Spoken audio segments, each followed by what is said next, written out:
እኔ ጋሽ ቀጭኑ ስፈልጉት ነኝ በዚህ ጉዳይ አለኝ። እኔ አዳምጡኝማ። አንተ ነው ላገባ ፈልጌ ሽማግሌ ሆኖ እንደዚህ አንተ አታገባም ምን አለ የምትለው አንተ እንደሚያገባ ሰው እንትን እሺ እኔ እኮ ያው በእጄ ነው ብዙ ጊዜ ነው። አንተን የመሰለ ልጅ እስካሁን አለማግባት አዝናለሁ። አባታችሁ በጣም ኃይለኛ ነው እና አንቱ እንድታሳምኑልኝ። ችግር የለውም አንተ ጨዋ አይደለህ እንዴ? በጣም ነው ቤቱ አስባለሁ። ቤቱ በዚህ ነው እንጠይቃ እሳቸው ናቸው። ሰላም ነው። እንዴት ነው አለን? ሰላም ነው። እንዴት ነው?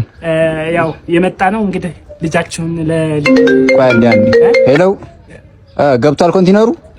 ሁሉም ሀብታም ናቸው። ሁሉም ኮንቲነር በቃ እሺ። ምንድን ነበር ያላችሁኝ? ልጃችሁን ለኔ ፈልጊያት ነው። ለማ ለራሴ ነው እንትን ሽምግልና እኮ ነው። ልጃችሁን ለኔ ፈልጊያት ነው። እንትን ሽማግሌ አምጣ ብሪኝ ሰጠው